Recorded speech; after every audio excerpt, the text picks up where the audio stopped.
Howdy ho, you handsome hunk. Grab a snack and gain some chunk. If your day is great or really sunk, we hope to help you shake the funk. So if you're good to hear some junk, buckle up, it's the Junk Monk Podcast.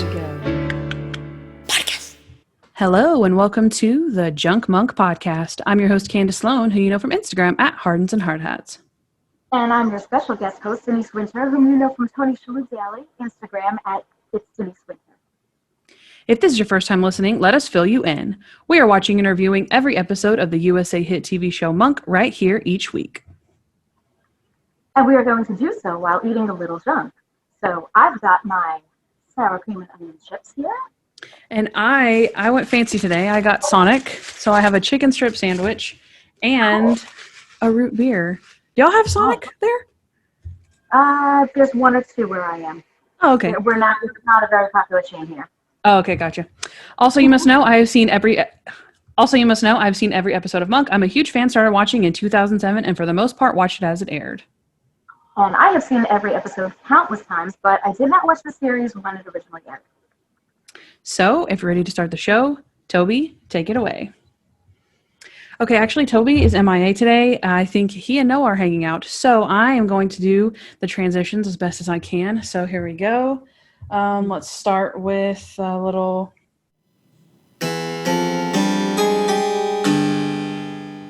Okay.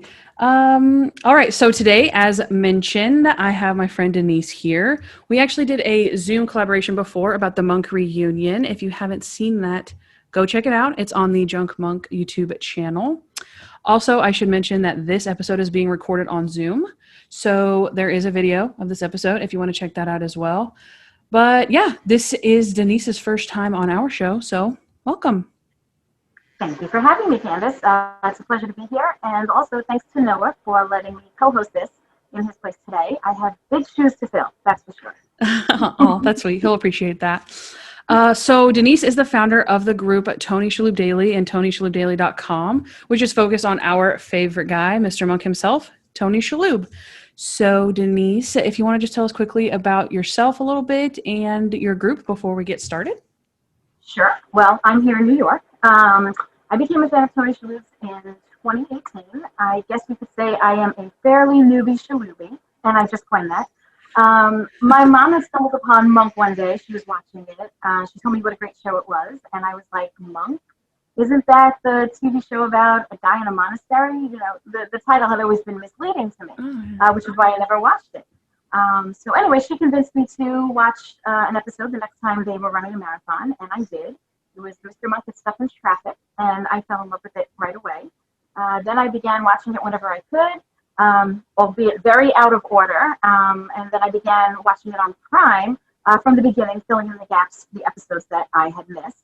So I was actually exposed to Natalie before Sharona, which may be why I favor Natalie a little bit. Oh. And when I got to season 8, around the middle or so, I admit I skipped to the end because I had to see how everything ended, and I do not regret doing that. So I remember watching Mr. Monk Takes His Medicine, which has now become my favorite episode. And the part where Adrian winks at Sharona is the exact moment that I fell in love with Tony Shalhoub. After that, I Googled everything that he had done, movies, TV shows, watched everything that was available. And unfortunately, he had already left the Broadway production of The Band's Visit, so I never got to see him on Broadway. But if he ever does a play again here in New York, I will definitely be there. And people often ask me, why Tony Shalhoub? And, what you have to realize is that when I discovered him, he was doing Monk, and he was in his late 40s. I'm now in my mid-40s. So everything that I had watched was prior to that when he was even younger. And come on, let's face it, he was and still is a good-looking man. So he kind of became my celebrity crush. And the more I got to know about him, the more I fell in love with him. And what has started as a celebrity crush has now turned into a sincere adoration for a wonderful human being. So that's why I started Tony Shalhoub Daily, so I could share that with other fans because I know they're out there. Well, that's awesome. And I know that you work really hard on your stuff. So thank you for joining me today. And we are going to hear a little bit more about Denise later on during junk time. So get excited about that. But right now I am really excited to get started with this bonus episode. So today we are talking about one of the greatest aspects of Monk, in my opinion, the summations. Of course, Monk is a dramedy, right? So it's drama and it's a comedy, but above all else, it is a murder mystery. So Yes. So the summations, of course, are the summaries of each case, and we see them in every episode. This is usually the point in the show where we see who done it, why, and how, or a combination of all three. However, not every summation is created equal, and that is what Kandyce and I are going to be discussing today. all right, I think this will be the perfect time for another transition before we dig in. So here's what happened. All right. So we always do that transition. So we couldn't do this episode without that. Apparently we had to do without Toby, but that's all right. So let's talk summations. All right, let's start with what's like the staple of a summation? Like what do they most always have in them? What would you say? Well, 9 out of 10 times I say they start with Adrian saying, "Here's what happened." Obviously. Get that? Right. We know we're hanging on tight, and we're going to sit at the edge of our seat and find out, the who, what, where, when, why, and how, or whatever. I know I skipped one, but right. They're usually in black and white. Yes. Most of the time when there is, a full-on summation. I would say that's especially going through these episodes, right? Like fast forwarding to the end, or sometimes like the middle to end. Once you see the black and white part, that's where you stop and you push play, go back a little bit. But that's the staple of it from when we were, studying up for this episode. So obviously there's that. Let's see. Also, well, as I mentioned, it's usually told by Monk himself, but there have been cases where someone else either assisted him with that or, did it themselves. So I think we're going to touch on that a little bit later as well. That's true. Also, they're usually accurate, right? We've seen, well, I know we'll touch on a little more, but someone says like, wait a second, he's usually right. This is usually where we sum up the case because he's right. So usually these summations are pretty accurate on point. Yes. They usually contain the big clue where we find out who the killer is and possibly even the motive for what's going on, if we didn't find that out already throughout the episode. Right. And then, like I said, I kind of said this before, but they're usually at the end, right? Yes. Usually at the end. All of this usually. There have been a couple of episodes where, I know the pilot, for example, it was actually, the pilot is a 2-part episode, but overall there's about 20 minutes left in the show before when the summation is done. So that's pretty unique with the pilot. Right. I think that's all I had. Did you have anything else? And there were a few episodes where there was no actual summation, like all the points that we just touched on, none of those were in there. It was, we're seeing it happen as he's figuring it out, or he's just telling someone without it actually being a summation. It's just kind of like, I know it. We know, everybody knows, he knows, we know. It's just a matter of proving it, or letting us see it as he's figuring it out. So, right. Not many, but there were some of those. That's true. So there are quite a few of these episodes that deviate from the standard, right? Like we're discussing in all different kinds of ways. So we're going to go through a couple of different categories, highlighting those different types of summations. And then we're going to end with our favorites and your favorites, draft pick style. And we also asked some of the fans out there what their favorite summations were. So we will reveal that at the end as well. Before we get started, I do want to say that this is a bonus episode. So, and that being said, it is not in keeping with the chronological order of episodes that we are going through, right? Noah and myself. So right now we're in season 6, and this is going to address some things that are past season 6, right? Because we're going to talk about every summation, not every summation, right? But everything was fair game except for the end. We're not going to talk about the very last episode. That's the only thing. I couldn't even, it was hard enough to go past where we are now. I could not bring myself to watch Mr. Monk in the end. I was like, nope, not doing it. So we're not going to talk about that one. But everything else is fair game. So I think we're good to go. Are you ready to dig in? Let's do it. All right. Let's start off with a bang. I want to start off with the funny ones. Let's loosen it up. All right. Okay. Do you want to go first? You have a funny one? Sure. Okay. So, Mr. Monk and the 12th Man. I thought that summation was hysterical for two reasons. And I think you may agree with both of them, actually. First of all, they arrive at the killer's home at the end, and Sharona is pissed off because Kenny Shale, the guy who will be running for mayor possibly, is, pissed her off and said that, basically he only needed her to pick out his tie or whatever. So she's pissed, and she's standing up against the car, whining and banging the car and banging her feet and mumbling to herself. And, Adrian is like, Sharona, we're working here. So I thought that was funny, but then at the same time, Randy drives up with Mrs. Ling, who owned the cleaners, and that's actually how Adrian was able to solve the case by figuring out that the ripped shirt, big clue, belonged to Mr. Babcock, and he knew it because of the stitching and the button. And Mrs. Ling drives up, and she's funny as hell from the first scene in the episode to the last. So I thought that was one of the funniest summations. And when Randy jumps in and says, longest car ride ever, well, that's it. Oh, I forgot about that. That's hilarious. Car ride. Yep. That's hilarious. I like the irony that she is so annoyed by Monk, yet Randy is so annoyed by her.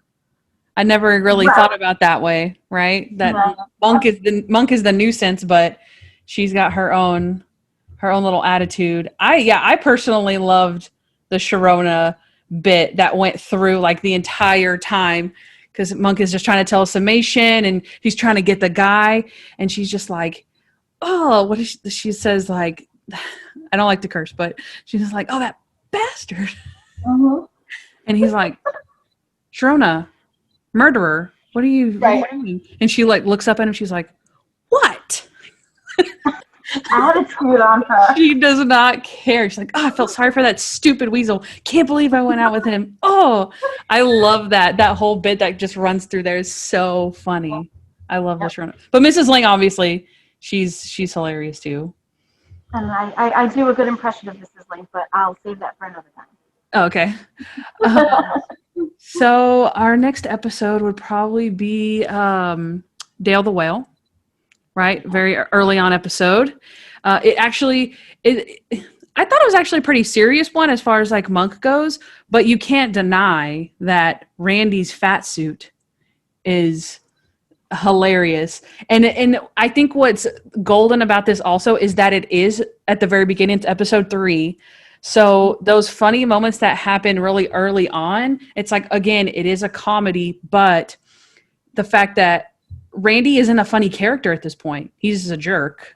So the fact that he waddles into the thing, he's like, it is so funny because you know what I mean? It's like Randy's a serious character, and it's not a like an expected Randy bit at this point to do something silly like that. And so I love how he waddles in, and then of course, he stands on the chair pretty easily, but then he can't get back down because he's so fat and he's like falling over. It's hilarious. And then he just rolls around on the floor a little bit while like all the serious stuff is still going on around him. Like, he's still, catching the guy and Randy's just like, yeah, so that's really good. And then also when Monk, I think Dale, he's in bed, obviously, and he's like, there's no prison that can hold me. And Monk says, there's very few shopping malls that can hold you. Yep. So again, very serious, but Even Monk gets that like one-liner in. Yep, absolutely. And then Dale tries to reach out and kill him, but he falls just short because either his arms are just too short or he's just so fat that he can't stretch. And Short was like, "What's he doing?" And he's like, "He's trying to kill me." And then he looks back and he goes, "Wasn't much of a fight, was it?" I mean, it's just classic. So good. That is really good. That is really good. Oh, God. Okay, so how about Mr. Monk's Cabin Fever? Another one of my favorites. Yeah. Randy and Adrian doing their summations simultaneously. And Randy's telling the story about the so-called girlfriend that set him up with the fortune cookies, and Adrian's telling the story about the neighbor who killed her husband in the boat and made it look like an accident. And I mean, they're just both going at the same time, and the sheriff or whoever he is turns to Leland and says, "My head is spinning. Which one are you listening to?" And Stottlemyre goes, "Neither." But I mean, the comedy in that, because like Monk and Randy are both like down on the floor because they're dodging bullets coming through the window, and then all of a sudden they both pop up and they're like, "Oh my God, I've got it. Here's what happened," and they just kind of both go at it, and it's really good. And then you see like side by side on the screen the black and white of both of their stories. It's just really, really entertaining. Yeah, that was a good one. I have Mr. Monk in the Circus. Okay. Yes. The clown. Absolutely. The clown was too much. And that's the funny thing is, I do not like clowns. I've never liked clowns. I don't think that they're funny. And even like when now I've more like well versed with the episodes where I'm like, oh yeah, this is funny. But circus, I'm like, oh, I don't like clowns. But this circus clown gets me every time because he's, this is not the summation part, but he starts by being funny when Monk is on the phone, on the pay phone. And then, he's like, and he's being all sad. And then so later when he comes into the summation, it's not so like random that there's a random, a random clown. They've kind of established before that he's the guy that's been miming everyone. And it's so funny. And, Monk is like, he's walking around and he's, has his hands and he's, talking to Natasha Lovada and he's pointing his finger and he's walking and the clown comes up behind him and he's like mimicking him and he does this with his finger, like, "This shame on you."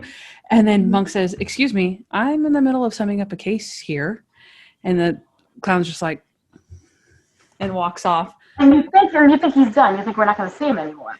Exactly. But he's not done. Yeah. And then Monk says, "Everyone just accepted the fact that your foot was broken." And then so the clown's like, "Ooh, foot." And he comes up behind with his big shoe and he's like, honk, and bends the shoe. It's so funny. It's so good. Definitely.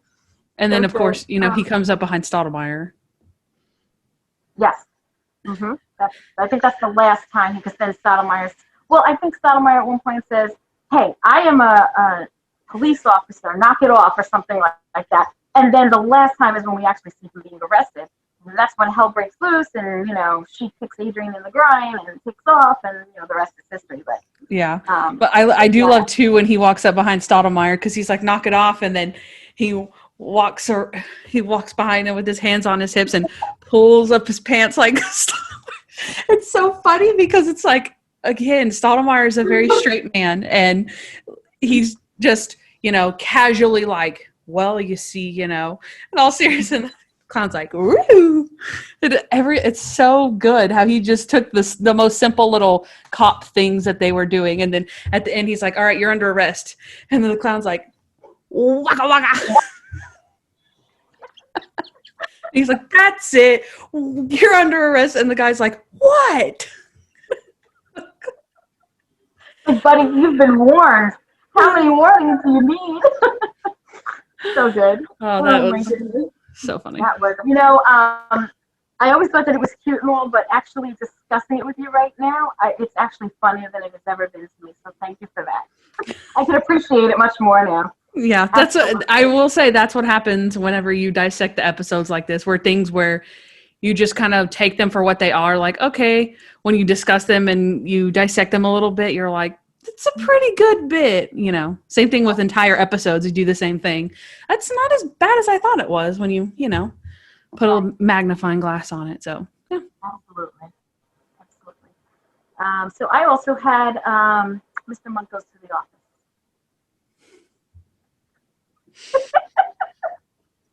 I can't with this one. This one's too funny. Because he solves it in his mind, and then he's got to let Natalie in on it. So they're sitting in a public restaurant, and all of a sudden he like busts into crazy man like with the face, and she's like, "Why are you talking like that?" And he's like, I forget exactly what he says, but she's like, the first thing he says is the hair in the soup. Yes, right. Yeah. The hair in the soup, and she's like, it's just celery or whatever. And she's like, the suit, and he's like, the soup. And it's funny because he does that through basically the whole scene until he puts the menu up in front of him. Then you can tell that he's talking normal again. And then the menu goes down, and then he's got to hide it with the coffee cup. So, like, he's doing everything in his power. Meanwhile, it's none of that, because the guy is sitting close enough that with his hearing aid, he can hear them anyway. So, he sees Natalie in the mirror. Was that what it was? Yeah, because he comes up. She gives him the menu, and then Natalie keeps talking normally, but there's a mirror behind her. And so she's like, oh, my gosh. Wait. And then when he walks up, she says, oh my gosh, there's a mirror. I think he was reading my lips. And then she says, and then when he walks up, she says, grab the gun. And he said, oh, I can hear you just fine. But that's after he walks up to their table. Yeah. So Natalie spilled the beans on that one. But that grand summation is too much. I love how he emphasizes everything. He's like, the soup. And he's like, he saw something with $1 million shares. Go. And she's like, Mr. Monk, you have to stop smiling like that. And he's like, it's okay. I don't think we're in love. It's like you look like you're in an industrial accident. You don't look like you're in love. Yep. That one is. But yes, you're right. How he emphasizes everything, like with his eyes and his face and his body, like throwing his whole body into it because he's trying to make her understand. And I think it was pretty effective, actually. And, kudos to Tony Shalhoub for doing such a great job with that, too, because that is not easy.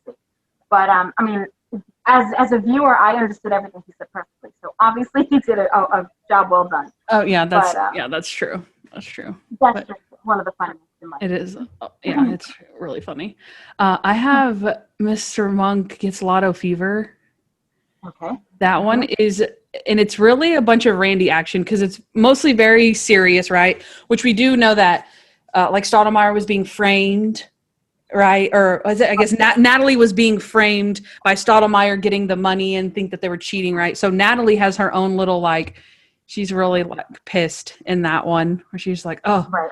Like, oh, see, come on. So that's funny, but it's mostly the Randy action because he wants his phrase coined. He doesn't matter what phrase it is because that other lieutenant or sergeant or somebody had stolen his line at the beginning of the episode. Like, hey, I said that. So now he's trying to get his line, trademarked in the department.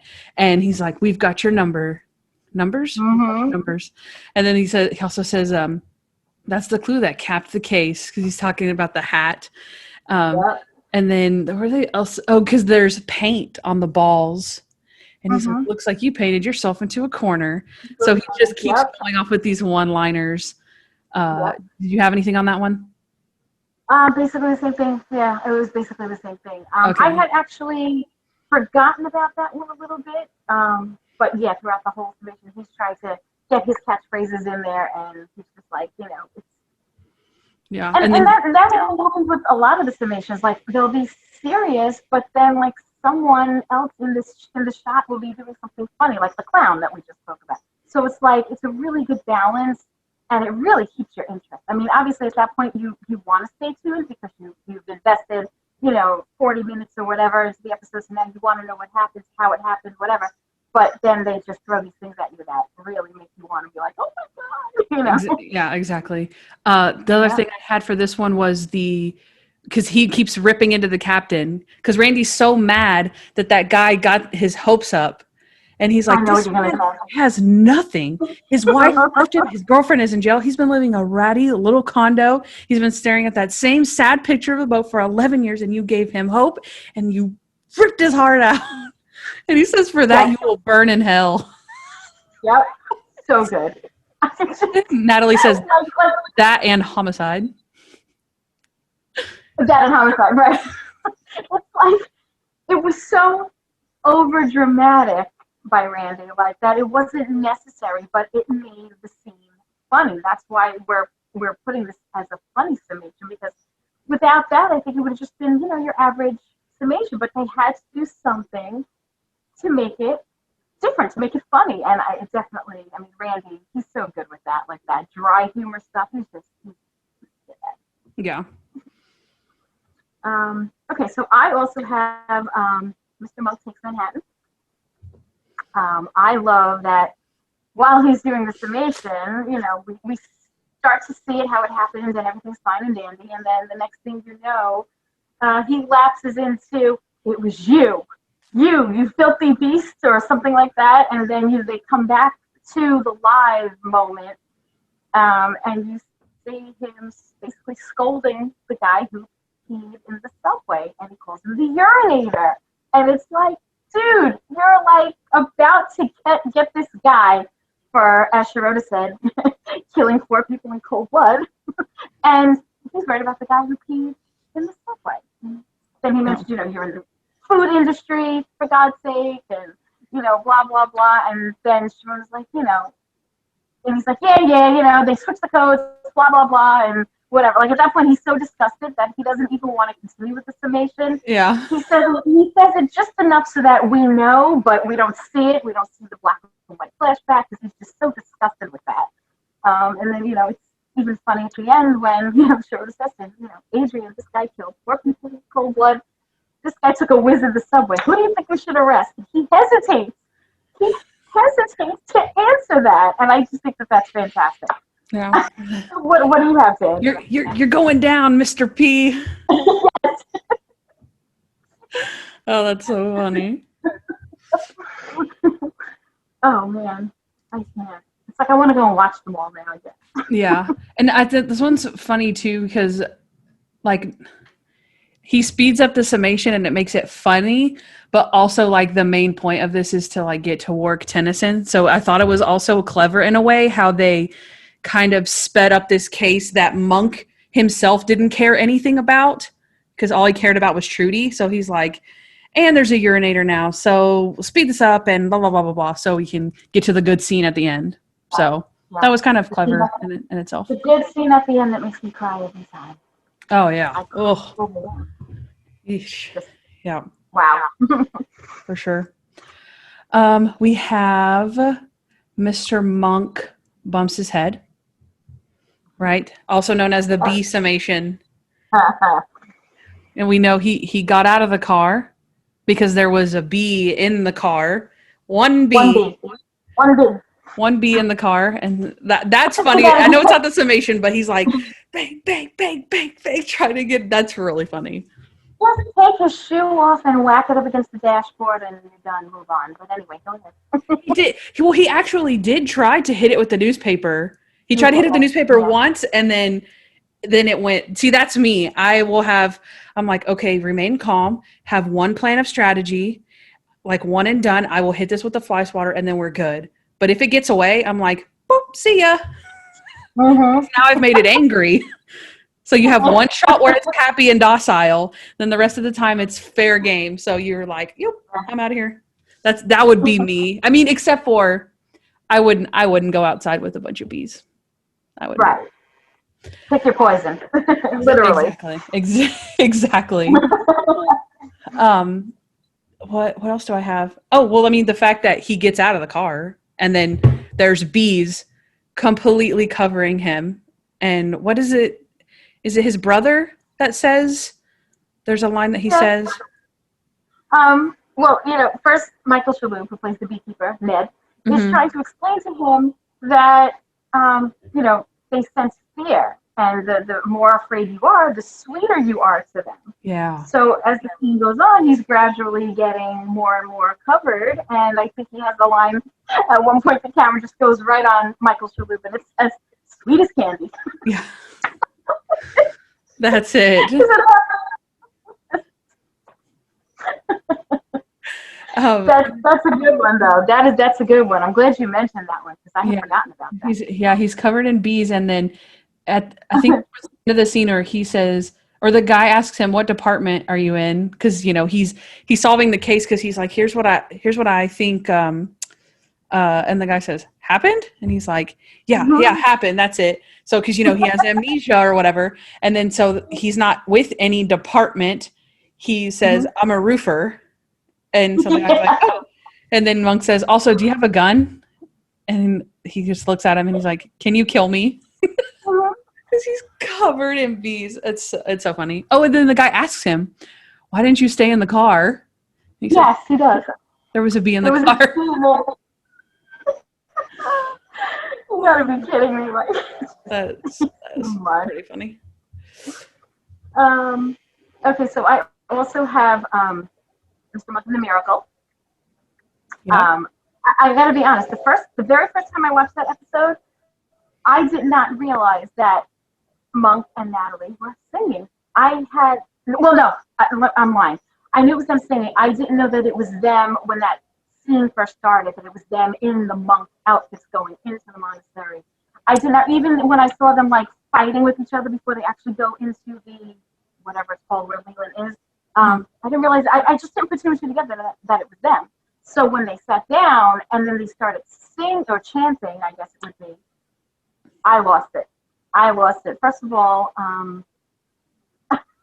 Natalie, she's sick to acting because she's not a very good singer. I'm not trying to be mean, but she just did not do that part. But I guess it was supposed to be funny. Right? Or am I missing something? Okay, well, that's true. But also, we had on our Did You Know episode where we talked about like Monk trivia and all of that, she said, the Trailer Howard had said that the kissing fern scene was one of her least favorite episodes or scenes that she'd ever done because of how much she hates singing. So she didn't want to sing like, we kiss on the kissing fern, baby. And so she was like super Exactly. So she was super nervous about that. So it makes sense that like she's very well aware that she can't sing. So it is sad in the sense that you're like, yeah, you can't sing, but also she's self-aware that she couldn't carry the tune. But it's pretty funny because Monk is like, he's like, oh, this is what happened, and Natalie's he didn't go to the thing. It's like, tone it down just a little bit. It's so good. Yes, she was actually, obviously his voice would be deeper than hers, but she was very much more prominent than he was. He was a little bit more discreet, not discreet, but subtle about it. Yeah, the point was to blend in to everybody chanting. Eddie, right? Like, oh.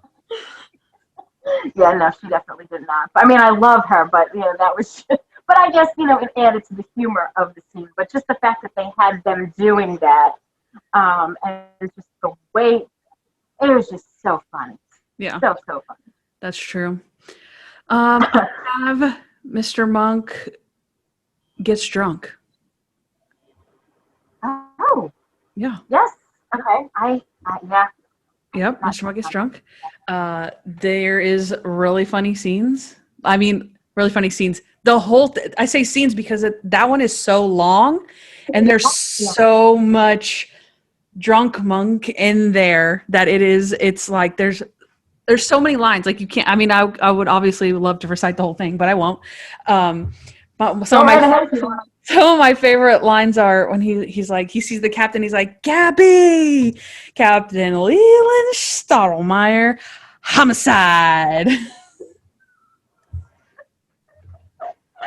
And then he recognizes him again for the first time a few minutes later, but you just said hello to him and you're like, Kathy, you made it. You just did that. No, that's true. I forgot about that. I love when he calls them criminals. Look at the criminals. They're all criminals. And he's like, he picks up the lamp and he's like, look at him. Just look at him. That's probably my favorite. And he's like, okay, maybe they don't look like criminals. Then he says, we're going to need a big old paddy wagon. Do they still make paddy wagons? What is a paddy wagon? They still make paddy wagons. And then the last thing that I'll mention about this one, because it's super funny. He says, here's what happened twice. He's like, here's what happened. I went to bed around 10. They were all still playing poker. And then he like bends down or something. And then he's like, here's what happened. I went to bed around 10 and they were all still playing the poker. Monk, you just said that. I like when he sits down next to the woman who owns the place. I forgot her name, but he sits down and he's just like, just like, what? Okay. Oh my gosh.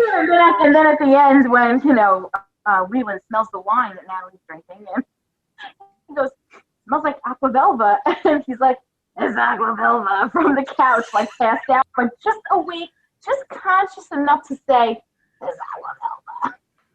Just that it's long.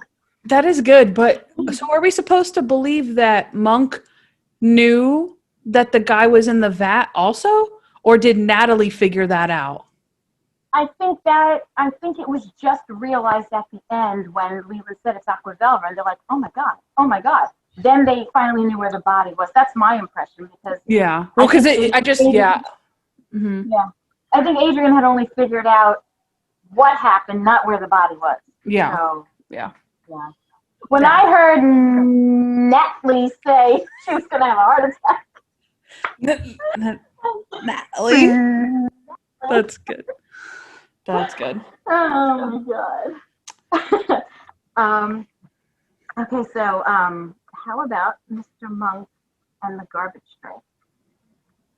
Now, in that one, Classic. We have a few submissions, yes, which we will, I think we'll talk about that later on, but of one of the three summations was funny. It was the Alice Cooper version, when he's, out there cleaning up the city, one house at a time or one garbage bag at a time, and he's getting in and out of the truck, and he's telling Randy and Natalie and Leland what happened, and he takes out the flyer, and they're like, Alice Cooper. And then he's like, he goes into the whole summation about how, how these rock stars, they love their antique chairs, and, this was the antique wingback Cusack chair, and he's like so proud, and he's like, just full speed ahead in the garbage truck, and like nothing is stopping him, and he really thinks he's going to clean up the entire city of San Francisco, which is hysterical in itself. But just that line, the way he says, the antique wingback Cusack chair, that gets me every time. I love it. I love the whole thing.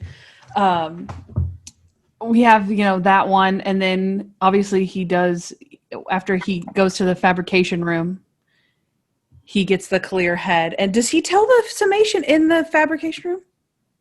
Yes, because he says to Leland, I've got it. Here's what happened. And then he says, what really happened. Small. Yeah. Okay. Yeah. But yeah, the Alice Cooper one is good. We've done that one quite a bit. One bag at a time, one truck at a time. I love how they're following him around, and Randy is like trying to write it all down. And Stottlemeyer's like, okay, Randy, we're not writing down the antique Cusack chair down, the Alice Cooper, summation down. That one's really good. It's really good. Let's see. I have Mr. Monk. Let's do Fight City Hall. Okay. He starts off with a good line, right? So this is in City Hall. They're at the the big intersection, so people can crowd around and watch. And they're going back in to vote on whether to keep the park or not. And I think they had already voted, and he won. So that's what makes it all even more interesting. Oh, okay. That makes sense. Gotcha. And then I just remember she was going to change her vote at the end. So that's why I got that mixed up. But that's a good point. And, who's it missing? Is it a councilwoman or a judge or something that's missing? Judge, yes. Okay. Wait. It might have been. That's a good question. It's someone who had a pregnant assistant. Right. That she needed her assistant's pee to be pregnant pee, so she could trick her boyfriend into staying with her or something. Or I guess I was thinking that she was pregnant and probably trapped. Okay, so the reason I'm setting all this up is because his first line is, "She was your sex lover," right? And then the whole rest of the summation is just Monk. It's his great energy of excitement that he has won his parking garage, and he's like got that excitement, and then that he solved the case, and then his passion about how dumb this woman is. So it's like elated and excited, and also like, can you believe this lady? Have you ever tried to have a conversation with her? It's torture. She is a moron. I think he called her adult. She's adult. She's calling adult. Yeah, because he says, think about it. The victim was a well-educated professional woman. She was an adult.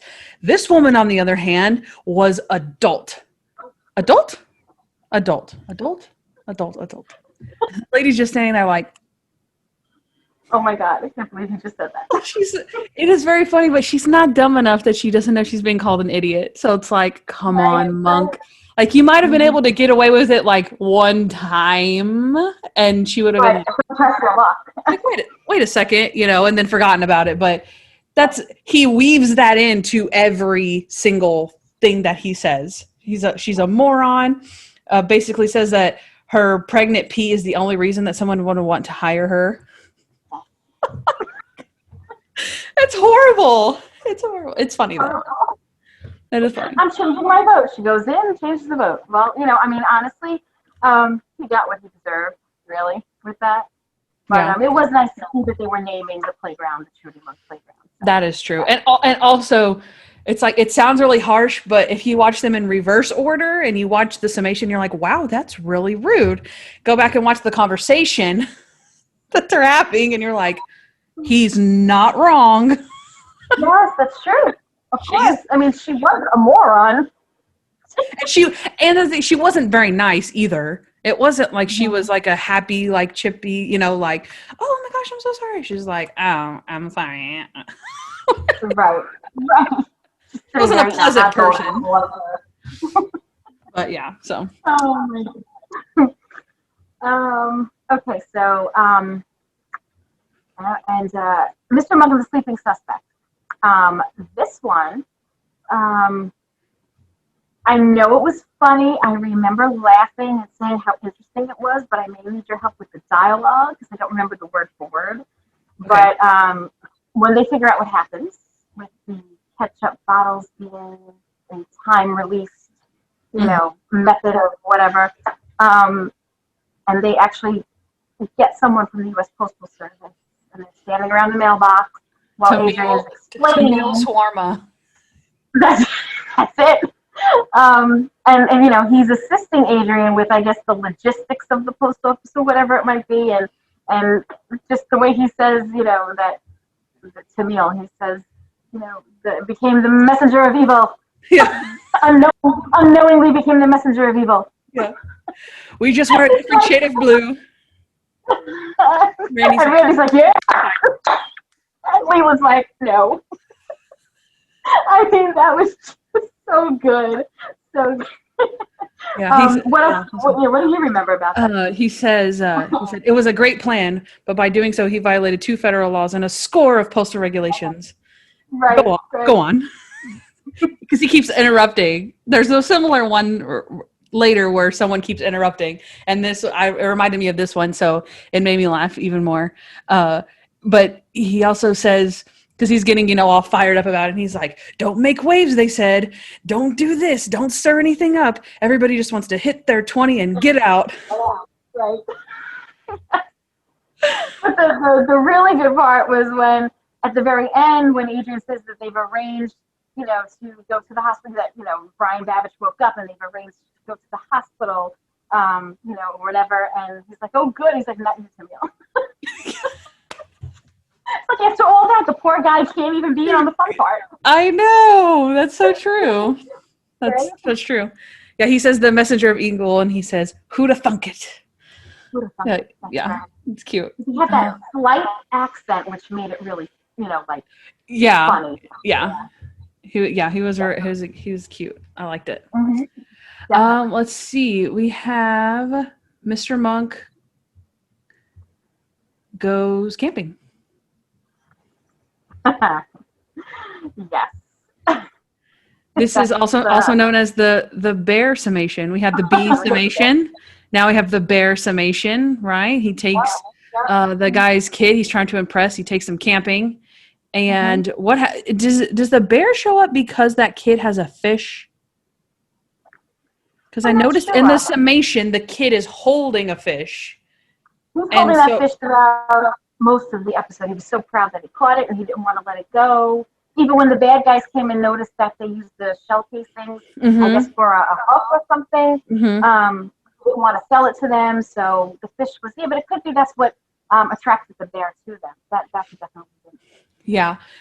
So the bear is, obviously he's a big giant bear. I love when they do bear ones because, any show, because I'm pretty sure that there's really good show bears. So they always, it's never it's never too super fake where it doesn't look like they're not in the same scene, where they patch it together. Right. It's a really good bear. He's growling at himself. And so he's, I think it's the kid who says tell him a story. And he's like, okay, what story? And then he's like, okay, wait. And so he talks really calmly and starts saying the summation. He's like, here's what happened or something. And the bear's like, rah, and growls. And he's like, exactly. Yeah. The bear knows what the hell he's saying. Yeah, exactly.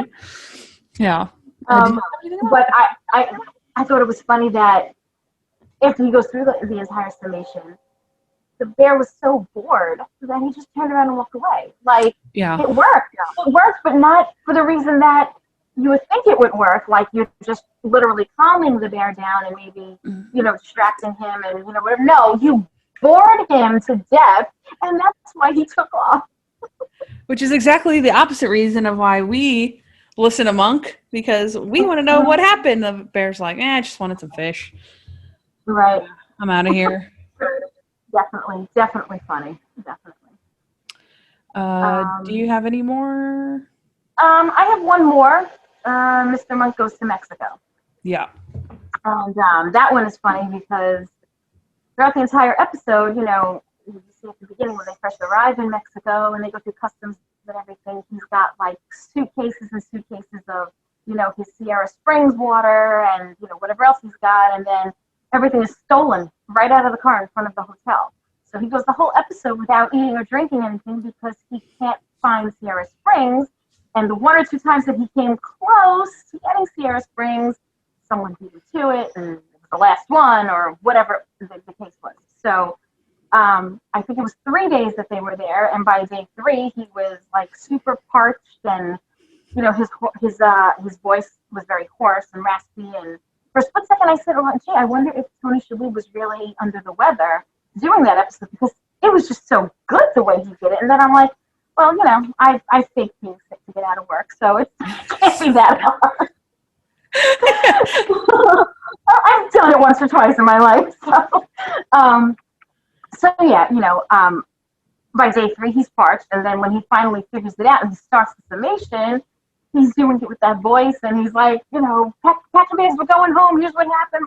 Blah, blah, blah. He just goes through the whole thing with that parched voice, and it makes it so much more funny. And in a way, I think as a viewer, I'm like, thank God he could go home and drink now. It's like, Yeah, I don't even for care sure. what happened. Whatever happened, but he could go home now and drink. I know, that's so true. Also, I feel like because he's come back from being wherever he went to the train station, and then someone tried to kill him or something like that, and he shows up all dirty. So he's already not wearing his own clothes, and then he's all dirty.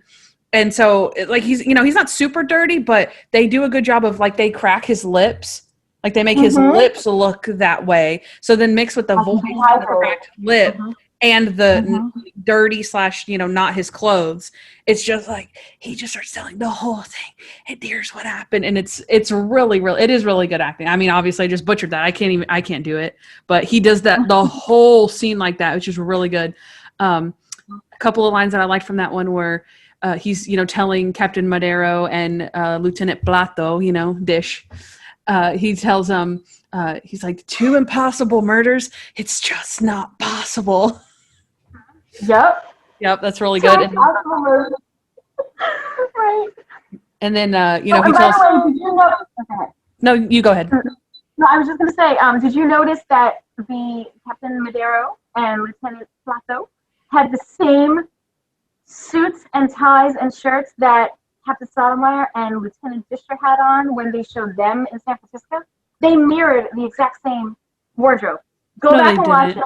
I swear, go back and watch it. Because the Mexican lieutenant, had on a light beige suit, like a very, very light beige suit with a blue shirt and a blue and beige kind of tie, which looked really nice. That's why it stood out to me. And then I was like, wait a minute. Randy wore that in an episode. And I literally went back, I rewound it, and I said, oh my God, Randy has the same clothes on in the scene right before that in San Francisco. So go back and watch that. Just a fun little fact for the viewers. Dang. And so we discussed this obviously in our season 2, right? I think it's season 2. What the heck is it called? Not countdown. Recap. Jeez. Our season 2 recap. And I admitted that I didn't notice that they were even correlating at all until I watched it like that time. And then Noah recently watched it like a couple of weeks ago and was like, oh, I watched Mr. Mungo in Mexico. And I was like, oh yeah, that's really cool, right? How they did the lieutenant and the captain. And he was like, no way. And so I'll have to tell him about the clothes, but yeah, it's like, well, Noah's 13, so I don't really blame him for not catching it because I didn't catch it either. So the only reason I caught it, like I said, was because I really liked the way the suit and tie and everything looked. And I'm like, I think Randy. And then I'm like, well, of course, it's wardrobe, so they're using, this actor is using the clothes that Randy wore at one time. It's wardrobe. But then I'm like, no, it's too recent. And I went back and I'm like, oh my God, it was 5 minutes ago. That is pretty good. Yep. I think Leland has a dark suit with a purple shirt or something, if I remember correctly. But yeah, go back and look at that. Huh. The last thing I had about that was just the fact that, the fake Randy and the captain were like, obviously they're correlating, but I liked how they also correlated. They're like mesmerized by Monk and like, oh my gosh. And then, but also they also have their own clues. Like he's like, smell the curtain, smell it. And he's like, it's menthol. And he's like, who uses mentholated cream? And he's like, Dr. Madero. And so, it shows like, they do that with Stottlemyre too. Like they use Monk, but they also have their own brains and they can put clues together. So I really liked that. But yeah, they're getting out of Dodge and he's going to buy Sharona another hair dryer, which is like, Monk is going to buy her a hair dryer. Like he is desperate. He's getting out. No, he won't. That's true. He probably won't. And I know this isn't the summation, but is this the one? Oh, no. That's Mr. Monk Takes a Vacation, where she says, I'm never going on vacation with you again. Yeah, and he's like, I can't believe I just said that. He's like, you know what you need? Vacation. Vacation. Yeah, that's not even relevant, but I love that. I love that scene at the end. That's my favorite. Vacation. So is that all you have? I think that's all the funny ones I have. That's all I have for funny. All right. Okay, next is dramatic. Dun, dun, dun. But dramatic can mean anything, as far as it can mean, thrilling or suspenseful. it can be sad or emotional. And then we've also got in there some good gotcha moments, right? Because those are always dramatic. Gotcha. Okay. So do you want to kick it off with maybe some sad? Sure. Okay. So sad. I liked for sad when Mr. Monk makes a friend. The entire episode, he believes that Hal Tucker, I think it was, is his friend, and that alone was sad because we, as the viewers, knew that he was not, and we knew why and everything. Well, we didn't know why until a little bit later on, but we knew that it wasn't real. But what made the summation sad was the fact that, as brilliant as he was being himself, Adrian, and basically calling him out on it, as Hal is coming back to him, he's flip-flopping. So, like, Adrian will say, you whatever. He'll accuse him of it, and he'll say, come on, Age, whatever. It's not like that. Or what? I mean, I don't remember the exact dialogue, but, he would, like, trick him again into thinking, like, no, I am your friend, and he kept flip-flopping back and forth. And I also did notice a mistake in that scene. At 1 second, Adrian has the gun in his right hand, then it's in his left hand, then it's back in the right hand, or vice versa. I don't know which hand was first. But yeah, if you notice, it was left, right, left, or right, left, right. Some continuity. Yeah. So, but back to the summation, like, I just felt like it was so heartbreaking to watch him go through that. And all the while I'm sitting there going, no, he's not your friend, and it was just, bad. Yeah. And also, like, again, dramatic can mean, sad or thrilling or whatever. This one was arguably, like, suspenseful. Like, oh, he stole the gun. Like, oh, good job, Monk, you got him. But the overlying, thing is that we knew that he was being taken advantage of. So no matter really what happened in this scene, it was like we still knew in the end that he wasn't going to have a friend anymore. And this was him realizing that, again, whether he was manipulated into taking the gun back or not. Because if he hadn't got manipulated, he still would have had the gun on him. He still would have arrested him anyway. So, and it did just make it even more sad that, he's like, come on, we can just go back to your apartment and polish some rocks. And Monk's like, yeah, okay. And he's like, oh, you idiot. It's torture hanging out with you. You're the worst, blah, blah, blah. And you're like, really? Did we have to go there? That's so sad. That was he's been through enough. Yeah. Exactly. And because of you. Like, he's been through so much. So yeah, that one is pretty sad. What about Mr. Monk Goes Home Again? Yes. That one, again, could be suspenseful, right? But Natalie and Monk are, like, legit crying. Like, I think so. Yeah, they're legit crying. I mean, acting crying, but they're good at it. I mean, it was good. There was no, like, I can't think of an episode in, recent memory, again, I haven't watched too much further episodes, but that Natalie is crying like that. And so it was a really interesting little, piece to put in there because it's like she had been bonding with Ambrose that whole time. He asked her out and everything, and, she didn't blow him off. She just said maybe. And so, which makes her, asking him back out, like, at the end or whatever, was really nice. But it wasn't fake because she had been being nice to him the whole time. And then whenever they're in the ambulance, she looks, like she's genuinely crying for him that he's going to die, which obviously would be really sad. But again, if you weren't really attached to someone, you could be, more serious. Like, we need to get him to the hospital. He's going to be okay, Mr. Monk, whatever. And it's like, no, she's down in there with them, the two brothers. And, of course, Monk himself, that's his brother. So, did you have anything about that one? Basically the same thing, just that it was, like, it felt real. And then you get this weight lifted off your shoulders when they realize that, the candy bar just tasted bad because it was expired, it was old, and that the poisonous one was still in circulation, and like it's like everybody was just like, oh my god, and then they were just like laughing, but like that nervous laugh, that like relieved laugh, not like the funny haha laugh, just like that. Mm-hmm. And like it was like, oh, thank God, like they went through all of this and he's gonna be fine, and whatever. And it was just so it was full of a lot of emotions. It was sad, it was uncertainty, it was then relief, and then just like happy, Elation, yeah. Yeah, there was just so many emotions in that one. I can't think of another summation that was full of that many emotions, to be honest. I can't, off the top of my head, I can't. Yeah. It's a really good one. And I mean, that's, one of our top episodes so far as we've been going through this. I think it was our number one episode in season 2. I think. Is it season 2 or season 3? No, 4. This one's season 4. Yeah, this was me and Noah and mine's episode or seasons that we had gone through. So yeah, really good episode and a really good summation to end that one. So yeah, very good. Do you have one? I have one other one. Okay. Mr. Monk and the Cobra. Mm-hmm. He's buried alive.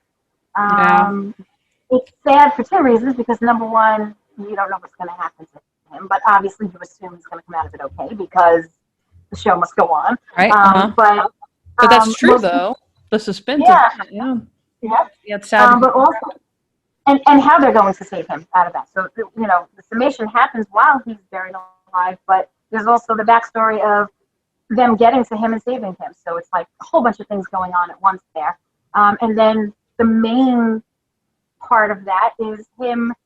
I mean, I don't know if it's a dream or a hallucination or whatever, but he's with Trudy, and they're walking like in what almost looks like a garden of Eden or paradise or something. They make it very like heavenly, I guess you could say, because it's just fields of green grass and the kids running around playing. I think it was soccer or whatever they were doing. And it was just very like happy, and everything was perfect. And he's thinking back on that he should have said yes to her, to having kids when she wanted them, and all this stuff is going through his brain and his heart, and the summation kind of happens at the same time, and it's like it's just so much going on, and I just thought it was very well done. Yeah, that's true. That's funny that you mentioned where they were, because I always think they're in the cemetery. Oh, yeah. But there's a playground, so they can't be in the cemetery. But every time I think that they're just like above where he is, and then and they just like put a filter on it that like makes it look white and like airy. But yeah, but yeah, that was pregnant in that. Do what? Melora Hardin is pregnant during that episode in real life. Oh, really? Yeah, because if you look back a few episodes prior, Mr. Monk takes his medicine, you could kind of see it, the way they cover her up with the pillow when she's sitting on the bed with him. And I actually noticed it in the Cobra episode, because I said, the dress is very big and flowy. Slow. The white dress, Yeah, she doesn't, and she had the same one on and takes his medicine. And she didn't look heavy, like pregnant, heavy or whatever. She just looked different. And I said, why would they have her in that? And I said, well, maybe they want her to look angelic. But at the same time, I said, I don't know if they would do that with her, because she's a thin woman, she's fit. They would have her something a little bit more fitting. And I said to myself, well, let's Google it. And sure enough, the timing, she was pregnant. Oh, great catch. I'll have to tell Noah that one too. We always, we did the Natalie pregnant watch. But I didn't tell him that Natalie was pregnant until like he figured it out, and she had been pregnant like the whole rest of the time before that.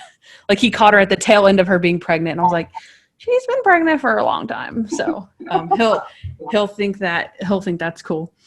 But yeah, that one is really sad, because they're walking through that like angelic place, and he's telling her the summation, and then he starts running out of breath. Yeah. And she's like, it doesn't matter, save your breath, and is like holding him, and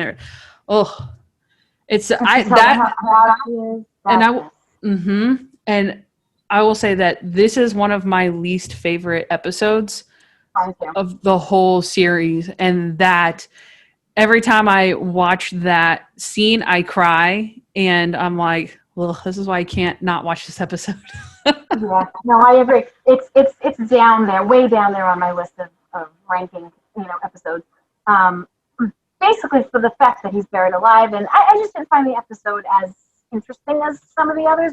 But yeah, that scene, the summation, the buried alive, that just it's hard to get through. Even though it ends well, it's really hard to get through. If you are as invested in the show or in Tony Shalhoub as an actor or whatever, that's hard to watch. It's hard to get through. Mm-hmm. Speaking of, we were talking sad. Let's move to tortured.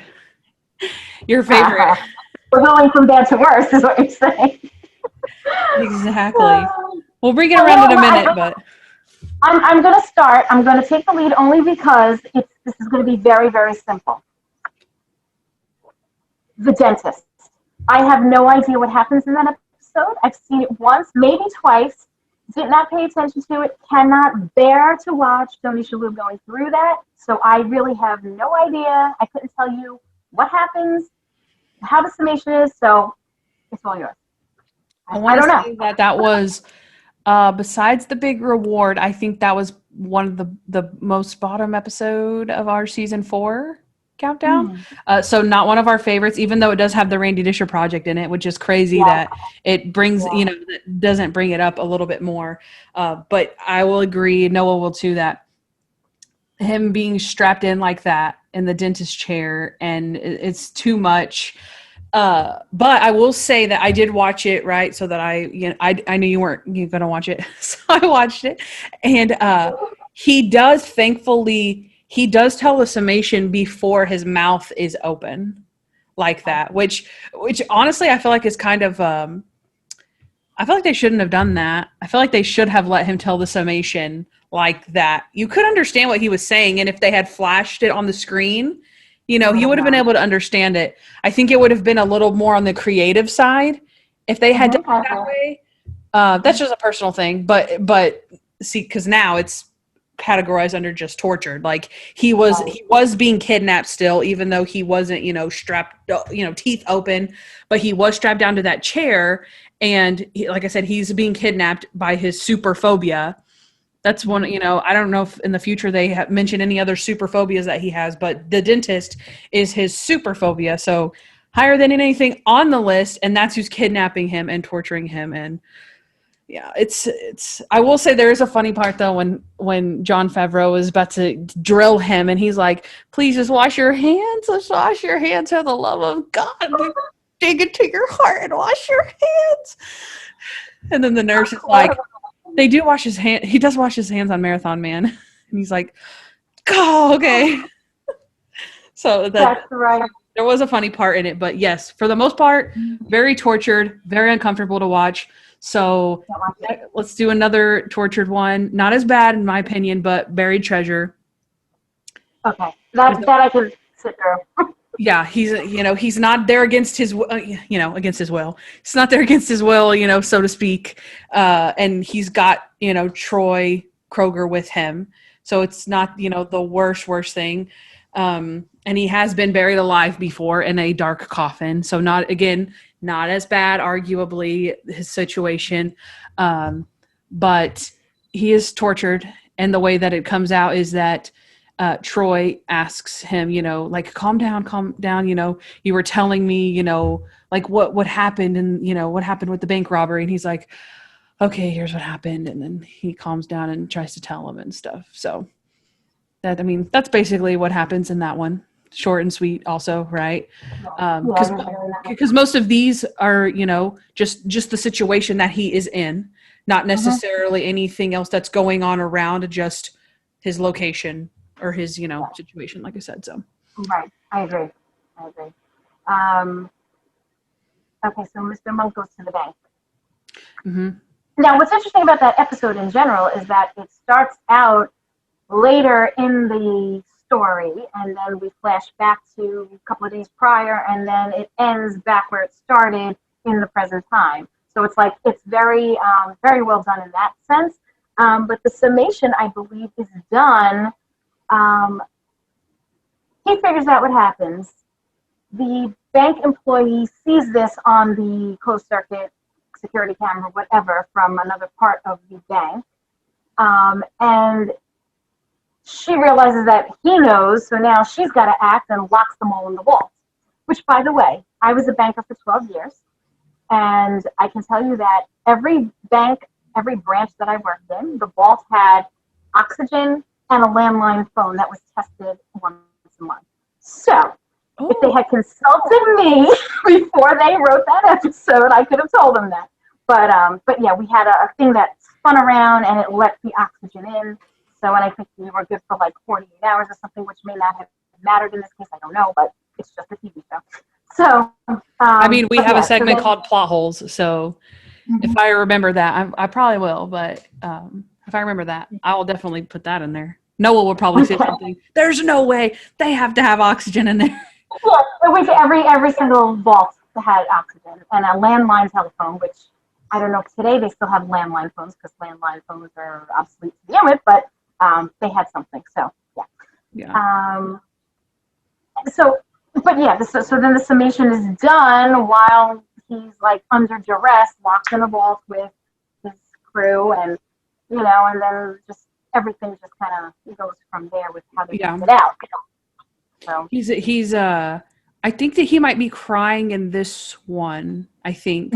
And if he's not, it's really sweet because I do know that Natalie they're all sitting on the floor and he's slumped over and his head is in her lap, which is interesting because that's how I can't remember what episode, if it's the one, is it The Very Old Man or something, where they discuss how the coffee table is crooked because Trudy puts her feet up and he puts his head down there. So it's interesting that they had them in a similar way. It was But sweet. she's rubbing his head and stuff. So interesting. I thought he was going to give her Trudy's bracelet. For a split second, I said, he's going to let her have it. Because when he took it and he put it on her arm to show it to her, and she's like, it's beautiful, Mr. Monk. And I thought he was going to give it, but I should have known better. For many reasons, he wasn't going to do that. So I should have known that. But for a split second, I'm like, oh, that's so sweet. Are you, I don't remember if we talked about this, are you a Natalie and Monk shipper? No, I'm not a shipper. I prefer Natalie over Sharona, but I did not want to see them in a relationship. Okay. All right. No. Me neither. Yeah, me neither. Okay. We're on the same page there. Not on the same page about Sharona and Natalie, but that's okay. That's okay. The last one that I have that is tortured would be Mr. Monk and the Badge. Yes. And that's, of course, when they're on the scaffolding. Yeah. That guy is evil, some kind of evil. That's a good word for him. Yeah. Which I will say, I was watching this one back and I was like, there's absolutely no way that this guy would get away with this, because anyone who knew Mr. Monk, which is a bunch of people, would know he would never get on a scaffolding just to take a tour or to look around or to see what it was like. He would never do that. So how the heck, even if he went up there for a case, it would be for a case. It would be for some reason. It wouldn't be, some leisurely experience. This murderer. So yeah, I it's a little plot holey there to me, but I agree. Yeah, but that guy starts. There wasn't much content, I think, in that, but just like you said, the danger that he was in made it torturous. Yeah. Yeah, he does though. Whenever he starts pushing the button to go up the scaffolding, he's like, so from here you'll break a leg, from here you'd break your back, from here you'd break your neck, from here you'd die or whatever. Yeah, that's the torturous part. Yeah, yep. That guy was evil, so evil. I never think of that guy as a like an iconic murderer, but that's pretty evil. Mm-hmm. Yeah. Villainous. Yes. Okay, so we've done sad, we've done tortured. Let's do thrilling. Thrilling. Oh, thrilling. Okay, let's see. Where do I have my thrillers? I'm a little out of order here. You want to go first on this Sure. We have stays in bed, Mm-hmm. right? Where Natalie is inside the murderer's house, which is not, I always have to mention this, not a smart idea, Natalie. Don't know what you were thinking, but she went into the murderer's house by herself and she's talking to Mr. Monk on the phone and she drops it. Again, not a smart move, Natalie. She drops the phone in the middle of the room and Monk proceeds to tell the entire summation to the empty phone on the floor until, of course, the murderer walks in, picks up the phone, and then he tells it to the murderer. So, not only does he tell the murderer what he already knows because he did it, but he tells him what evidence may have been left behind. And that's the part I think that kills me with that. So. Yep. He asks her for cough drops. Like, don't forget the cough drops. Don't. And this guy's like, get out of there. What the? But don't forget the cough drop. But get out of there.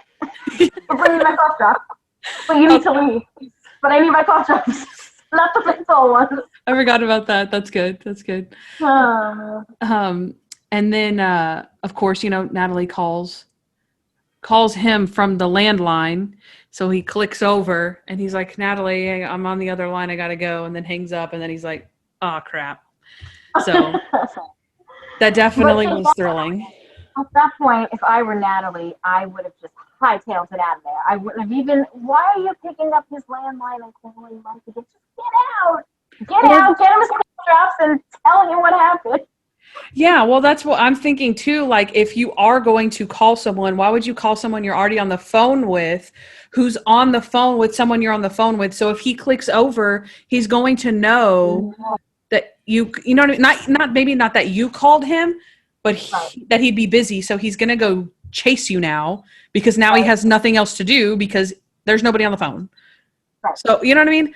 Why wouldn't you pick up the phone if you're going to call somebody? Don't call the person who's on the phone. Call the police. Right. So or get out. Really, just get out. But exactly. Yeah. Get out. Right. Yeah. If anything, just let Monk keep talking to him. Mm-hmm. And yeah, I guess the only reason that you would do that would be you're like, Mr. Monk, like, shut up. You're spilling the beans. Like, quit saying anything else about this case to this murderer. But then on the other hand, it's like, are we really thinking this is the logical, process that we're thinking? I don't think so. No. She was just in too deep, I think. I think so too. So they just kind of let it go, like whatever, let's just keep going with this because, this is going to be a real tip. So let's just let it go, Yeah. Absolutely. So one of them that I had was, which is my favorite episode, and that's not why I picked it, but Mr. Monk takes his medicine. I think it was thrilling because it was almost like a car chase, but it wasn't a chase. They were just racing to get to the scene of the crime that was in progress after they had discovered that it was going down at that moment. And just seeing Sharona with her scarf around her head like an old, 50s kind of, heroine or whatever. And she's, they're racing and he's telling the story. He's doing the summation while she's speeding. And, every other sentence in between is, trolley, and a red light. And, a stop sign is not a suggestion. And she's like, yes, it is. And it's like, blinker. That one's good. Yep. And then, they have Stottlemyre on the phone too, and he's basically telling it to him, what happened, and that's why he was shot because they were just looking for any cop to shoot, and blah blah blah. And it was really good because it was like exciting. It was like I said, it felt like a car chase, but they weren't chasing anyone. They were just in a rush to get to where they needed to be, and it was thrilling. It was. Mm-hmm. It was very. Yeah. That was a good one. The red light. Oh, that was a red light. That was good. Not much more to say about that. I was wondering, did they I know Sharona has big hair and obviously women put their hair up, but it did make me wonder if they had used like a stunt double or something with her to act like they were driving, and then it would be easier to do that. But I guess they could have got somebody with a wig. I would think that Sharona hair would probably be really hard to replicate, but I guess you could still see her hair Yeah, anyway. So, but you can a little bit, yeah. But that's a good point. I hadn't thought about that. yeah. The last thrilling one that I had was Mr. Monk on the Run, Part 2. I watched it last night. And of course, Mr. Monk and Natalie are telling most of the summation to this gentleman who's in the parade, right? Because the mayor's going, and is it the mayor? Or he's running the governor. The governor is in the car, the parade and going through, and they just run up to some random guy and start telling him, like, look, this is what's going on. Have you ever heard of so-and-so? Yeah, it's okay. I haven't either. And keeps going. And Natalie kind of, tag teams, that whole summation with him. But the guy's just staring at them like, okay, like, I don't understand what you want me to do. And then it zooms out and it says, Italian police auxiliary, and like their sign is in Italian or something. So he realized that he did not know anything that they were saying. So it's pretty funny. But I will argue that that part is suspenseful as well, because they're telling it in a really, really rushed, manner. And they're trying to say like, we've got to stop this parade. You have to stop this parade. This is why. Here's what happened. And whereas they could have another summation where they told somebody who doesn't speak English and they could just be standing in a room, and that wouldn't be inherently thrilling or exciting or anything. So that part. And then of course they continue on to discovering like the dog with the choke, not the choke, what are those called? The shock collar, I guess. Thank you. Yeah, shot collar. And he's like, Eureka. And they're like, oh, Eureka. And that's kind of the last piece of the puzzle where he's kind of, summating it to Natalie and saying like, the dog collar, this and this and this. And so, yeah, again, thrilling because he's got to get in the car to stop the governor from going across the banner and all of that. So, and not get caught by Sheriff Rollins, because he's there and he recognized him, and I don't know if that happens right before or right after, but he says that man is a wanted man, arrest him. So it's like, again, so many moving parts in that scene, and it's just that's what makes it so thrilling. Yeah, true. That is true. I forgot about the Sheriff Rollins thing. Yep, that is true. All right. Yeah, me too. The next thing would be gotcha moments. Good gotchas. Yeah, I saved this one for the last in the dramatic because this is a really good one. So do you want to start this one? I absolutely love this one. I get chills with this one. So when Mr. Monk goes back to school, the way he looks at him, the whole thing leading up to it, he tells him what happened, and he says, but do you have proof or something like that? And Monk says, I don't, but you do. It's in your hands. And, he's referring to the glasses, Beth Landau's glasses that were planted a couple of hours prior. That's how they caught him. That's how they got their proof. And, throughout the entire episode, this guy, and what was his name again? What was the character's name, the killer? I know McCarthy is his real name, but what? Beth Landau was the girl. The victim. It doesn't matter. I can't remember. I wanted to refer to him properly, but that's okay.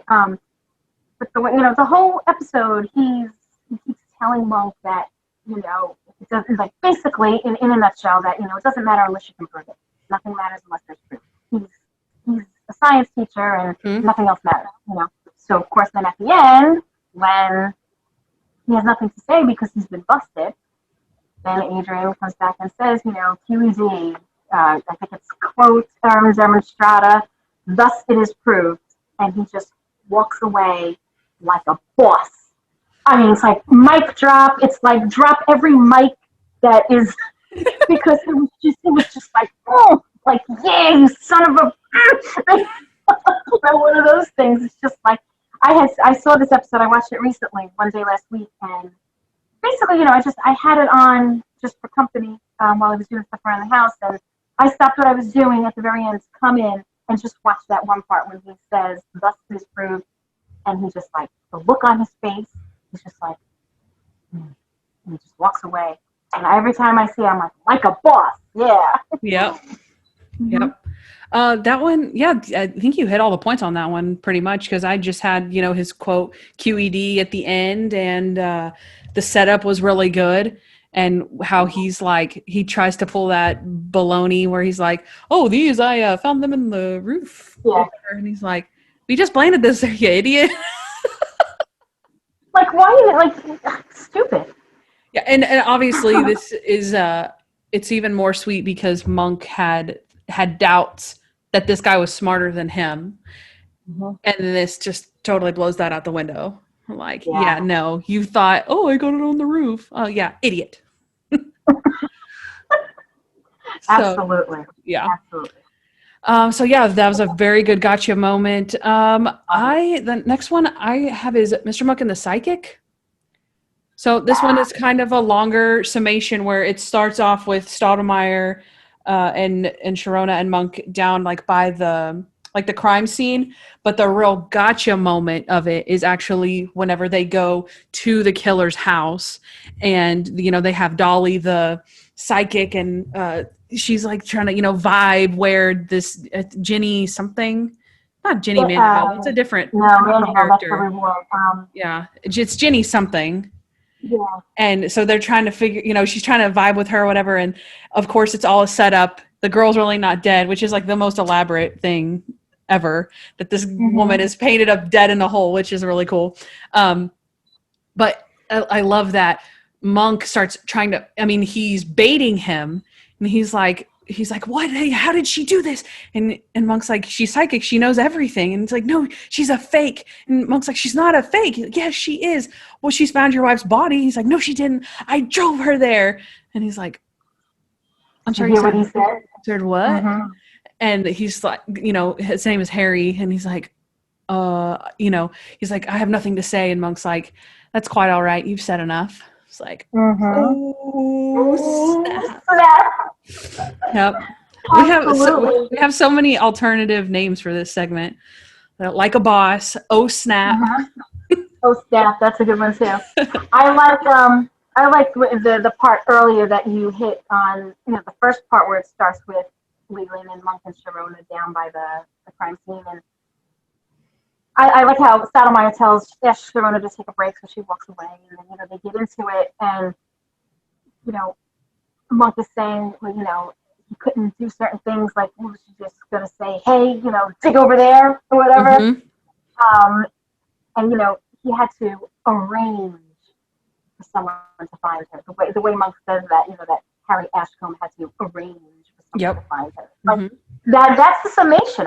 He's telling us what Ashcombe did and how he did it, but like you said, it's a two-parter because it starts there with the actual, what happened, but then it carries over because Leland says, "Can you prove it?" And goes, "I'm going to need your help."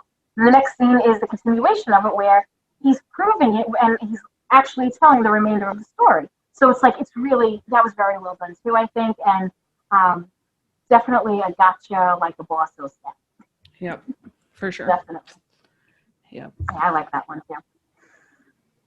So another one that I had on there was Mr. Monk is on the air. I loved this episode because Max Hudson deserved what he got in the end, and 10 times over.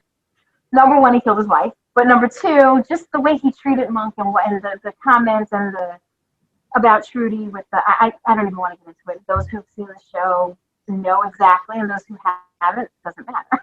Yeah. But it's just that was just horrible what he did. And sure. I love Steven Weber as an actor. I loved him with Tony Shalhoub on Wings. If those who haven't seen it should watch it. It's hilarious. And there was actually, just off topic real quick, the scene where Monk lunges at him because of the comment he makes about Trudy.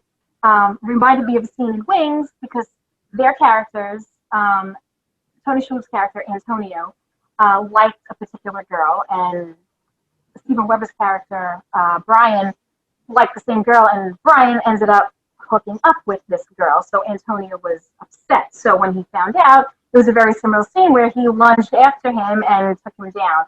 So every time I watched that, it reminded me of the Wings episode. So, but anyway, back to the summation.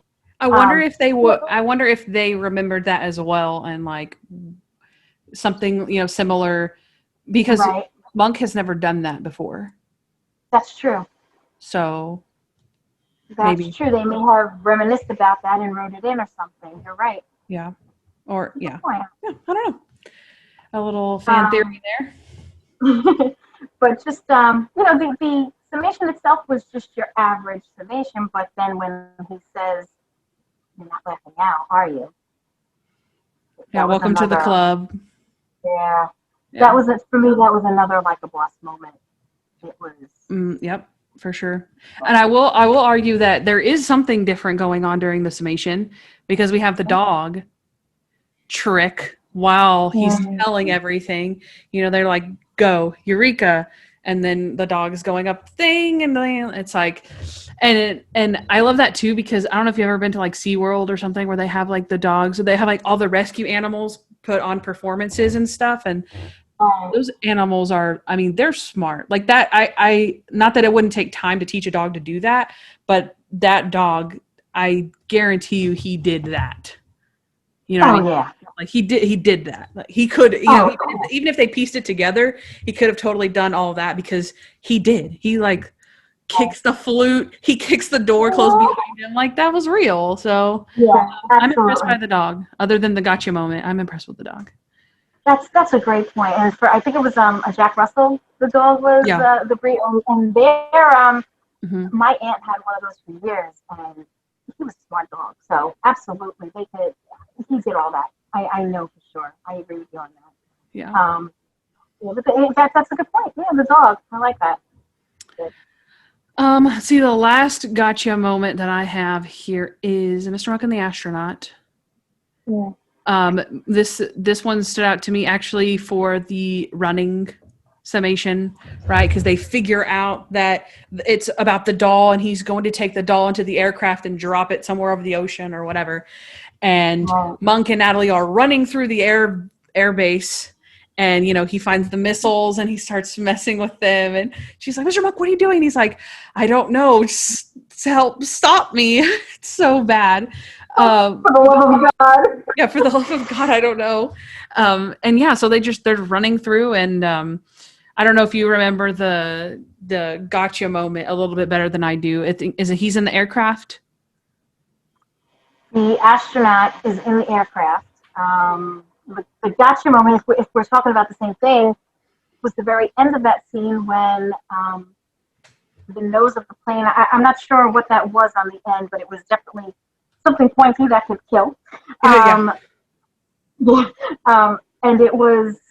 it literally stopped right in front of Monk's nose. And he just stood there so confident and so brave.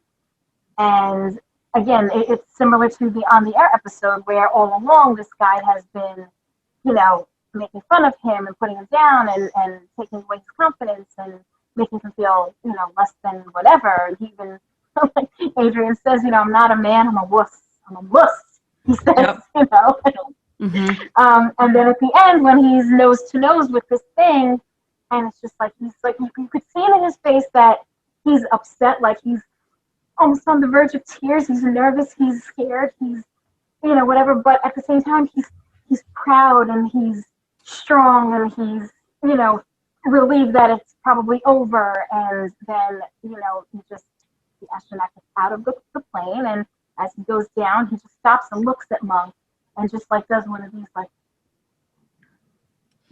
yes, you ended up being the better man, Yeah, like a good acknowledgement that like you're more man than I thought you were, because he also calls him a flincher at the beginning. Right. Yeah, and so he doesn't flinch. Like that's like the definition of non-flincher.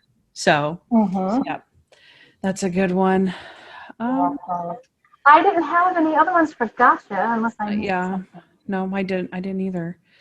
Okay. So all right, let's get into creative ones. So creative, that's super fun. I mean, that obviously that can mean anything that's, different, but more so than different. It's actually creative thing that the writers obviously thought of. You know that they go through these episodes and they're actively trying to find ways to make these summations different than let's all stand in a room while Monk says the thing, right? The here's what happened. So obviously we've already touched on some funny ones and some dramatic ones that obviously those are different in their own way. But you know that the writers went above and beyond on these ones in particular to say, like, look, here's what happened. And so I'm excited for this one, really. So and I have a lot in this one. I think this was my my biggest. Yeah. So let's start with a mild one. Let's start with Mr. Monk in the election.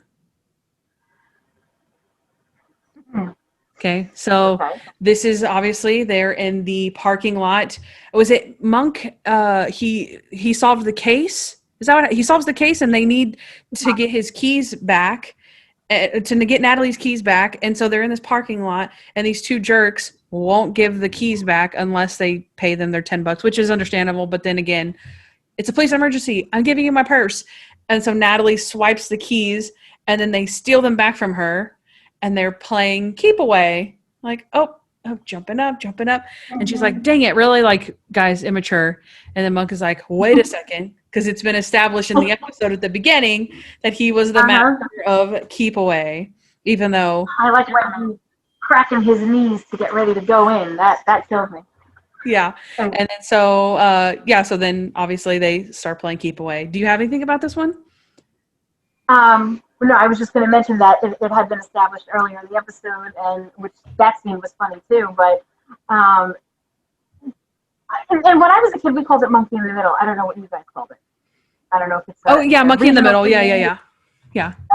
So, but it's just the part that I loved about that. As soon as he realizes what's going on, he's like looking into the clouds, and it's like he has this epiphany, and he's like, keep away. I mean, I exaggerated a little bit, but he's like, keep away. And it's like, it's my time to shine now, So that was cute. Again, something Monk is good at, so I like it. Mm-hmm. That one I would say is creative more so because they tied it into something that happened earlier, if that makes sense. Whereas there's going to be more like standalone creative ones, I think. And this one is very like you said, aha moment. This ties to what we have done earlier. Reminds me similar of like when Randy does the timber, when he's playing timber, and then later he takes out the guy because he's playing timber. Like it's just a little creative way where you never thought that child's activity would come in later as a part of the show. So yeah. Like now you realize why that was even part of the show, because it was going to come into play somewhere else. Yeah. Exactly. So. Another creative one I liked was Mr. Monk's 100th case. I love this one because the best way to explain this. So he's doing okay, so turns out that originally the case that we're seeing on this fake TV show In Focus, he thought he had solved, and that was his 100th case, and that was what the big deal was about. But it turns out he was wrong. Well, partly right. The first couple of murders were by this photographer person, but then the final woman was killed by Eric McCormick's character, the host of In Focus. So as he's watching this 100th case show about him, he's realizing that something's not right. So now we're going to get a new summation of the original summation, if you will. So it's funny because there he is doing it on the fake TV show that we're supposed to be watching. And he's doing his normal, monk thing. And then live with everyone who's, gathered for this big watch party or whatever, there he is doing it again. And it's funny because Randy's, flavor of the week that's with him is, she's sitting there and she's like, that is so trippy. I was like, yeah, that is actually pretty trippy. Yeah, that's what I was gonna say. I was like, that's ironic that you don't know how to describe it because I was gonna say that's so trippy. Trippy is a good word for it. And I just like the fact that he was basically summizing, if that's the correct word, his own summation. So I thought that was pretty cool. It is pretty. Yeah, that's definitely creative. What it also has a little bit of funny parts when Stottlemyre doesn't really seem to care. He just wants to watch his basketball game. It's like triple overtime, greatest game in the history of basketball, but whatever. And then Monk starts. He's like, "Here, Natalie," and he's like, "Click the picture play button," and it's the play button. It should say play directly on or beneath the button. And he's like, picture freezer, picture go back. So yeah, that's really funny. Yeah, yep. That's all. And then he has another good "she was your sex mistress" line in there. And then Randy trying to make another catchphrase stick. The lipstick assassin. It's like, no, we're not calling it that. He tried them all. Yeah. So, but yeah, very trippy indeed. That's awesome. He's like going with that. Oh, it's so good. That's so good. That's so good. It is really. We have Mr. Monk and let's go Vegas. Mr. Monk goes to Vegas, playing blackjack. Again, I love seeing Monk good at other stuff, besides being a detective. And I also love playing blackjack. And I had an appreciation for the fact, although it's fake, right? But for the fact that he is playing multiple hands at a time. And I can only barely play one. And the math that is involved with hitting or staying and the odds, the fact that he's doing it 4 times and that he's counting the cards, so he's actually winning. No, he's not counting, he's remembering. Okay, what is the difference? Because I know I said I'm a gambler, but I mean, I play blackjack, but what is the difference between I don't know. I don't know that there is one. I think that they were just trying to make it funny, I think. Okay. That makes sense. The only thing else I'll say about this one is that he had a couple of good lines. I thought he says, 2,000 uptown and down, just keep it sassy. Like, I don't even know what that means. Me neither, but I love it. I love it. And then he's like, come on, hit me. It's good. Hit me and hit me. Yeah. Like, come on. Yeah. So good. I love that. I think that's definitely one of the most favorites. That's a great one. So one that I had that I was thinking about is let's go with Mr. Monk and the Big Game. That one, he basically, and I don't remember if he had to have just figured it out at that moment, but it was during Julie's basketball game, the playoffs, and he goes through it during a 30-second timeout. And it's funny because if you watch the clock running behind him and you listen to the summation, they really did use 30 seconds.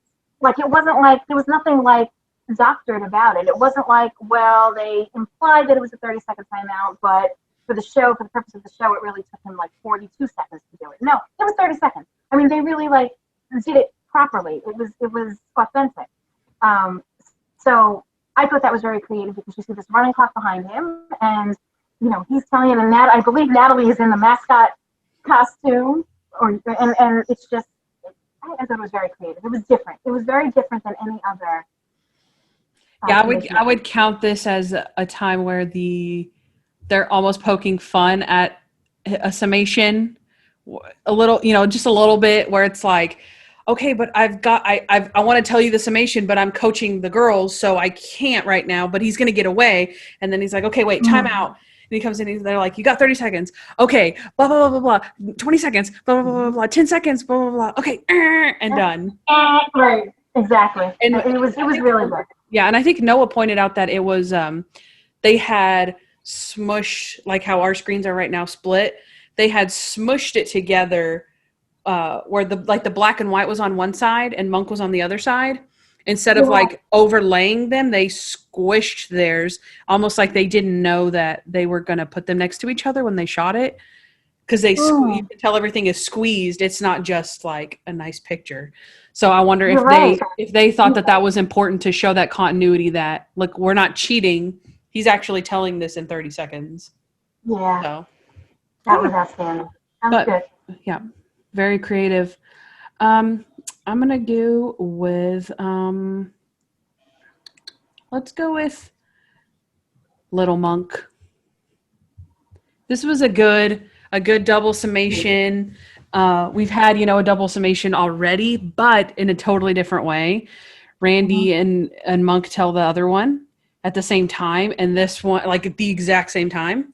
This one is a double summation where they take turns telling it, and they being Monk, present Monk, and Monk, little Monk from the past. So very creative, just inherently, obviously being in the past. They have something else that's very creative is that they also have, not only is it from the past, right? Because they could have just said, oh, look, this is Little Monk, this is present Monk. They synced up everything. They synced up young Sherry, young Jimmy, Little Monk, the fact that he's saving her again, the fact that the clues were all about the zeros. Both clues were about the zeros. I make my zeros like that too. Oh, you do?